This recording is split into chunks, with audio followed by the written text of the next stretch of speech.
Hey everyone, it's Ian the Part-Time Experience. Welcome back. I wanted to talk some about what's been going on in the D&D world, while also pointing to some other things that's been going on with Wizards of the Coast, D&D Beyond, and Hasbro ultimately.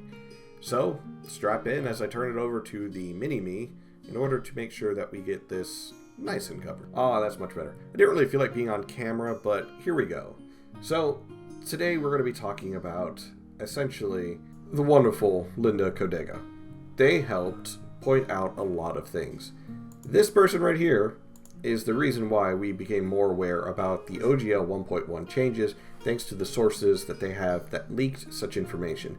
So a big shout out to them and to the staff and creators at Wizards of the Coast that is fighting and helping us make sure that the horrible changes to the OGL don't actually happen. Now, I would say that there are some staff and creators a part of Wizards of the Coast that actually cherish the game as well as cherish a lot of the content that is created to the point that they are helping us. But at the same time, they're possibly going to lose their jobs if it's found out who leaked this information. So please be mindful, and if anyone, blame Hasbro. Always blame Hasbro. Now, the reason why I'm saying always blame Hasbro comes down to a very simple fact. Hasbro owns Wizards. Wizards owns D&D and Magic the Gathering. And that's a twofold thing. So that's a nice lovely chart flow we got here. Hasbro, Wizards, D&D. And, to make things worse, these tweets here are from HOS, Dungeon Scribe, and D&D Shorts. Both are content creators for Dungeons & Dragons in the sense that they make a lot of fan and freelance creative works to try and essentially help the hobby expand. And I truly thank them for that. HOS Dungeon Scribe, which is probably Haas Dungeon Scribe now that I read it, but they pointed out a few changes that are most possibly coming down the line for D&D Beyond. $30 per month per player, deauthorized OGL 1.0a, homebrew banned at base tiers, stripped down gameplay for AI DMs, which I didn't really know was a thing, but hey, you know, I guess that's a thing for pre-made adventures and so on. Yeah, guess I'm gonna have to worry about a AI taking my job and taking my hobby as well. Crap baskets. But even D&D Shorts confirmed that these changes are what Wizards Digital Game Vice President Chris Cow has planned for the future of Dungeons & Dragons.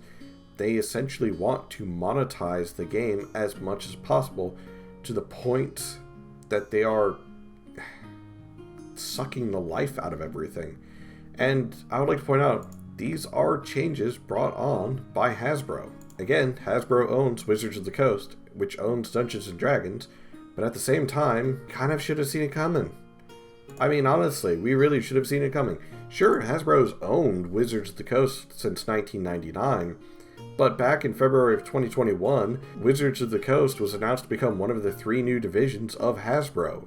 Essentially, no longer being a subsidiary, a separate legal entity, they became fully underneath the umbrella of Hasbro. And Hasbro's been pushing a lot of these content requests or changes down the line with very little concern for all the pushback we give them. The executives over at Hasbro don't care. Hell, they don't care so much that a Bank of America analyst had actually said that Hasbro is destroying the long-term value of Magic the Gathering by overprinting cards. Said back in November 14th of 2022. It was even posted on the Polygon website. Hasbro is destroying the long-term value of Magic, and it's terrible. But it's not just the fact that they're overproducing the cards, they are monetizing every aspect of the games to the point that it's, well, suffocating. If there is one thing that I feel like is going to be good from all of this, it's the fact that Paizo and Kobold Press have both announced their own upcoming open gaming license as well as their own systems to try and combat against this. Sure, I mean, always strike when your opponent is weak and crush your opposition, but the fact that they are also going to try and push on and essentially take actual advice and heed the warnings of the community, that's a good thing overall. Sure, Dungeons & Dragons might fall. It might even fall to the wayside to the point that it's no longer one of the biggest TTRPGs out there. But there's other TTRPGs. Don't be wrong, D&D is one of the most favored, but it's not the only TTRPG out there. There's everything from GURPS to, well, the entire Fate system and every game that runs off that. There's so many different systems and different source books out there that I'd be kind of silly to try and name them all. But still, I hope you guys really enjoyed this, and I hope you're a little bit more aware as to what's going on. I highly suggest becoming more aware with the hashtag OpenDND and realizing that there is a lot going on with our hobby, and that I swear I will poop on the car of every single Hasbro executive. No, I probably shouldn't do that. That'll probably get me in trouble.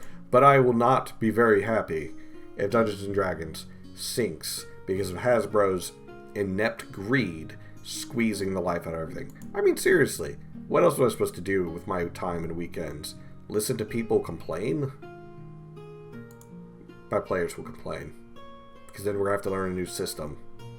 I don't want to learn a new system. Damn it, Hasbro.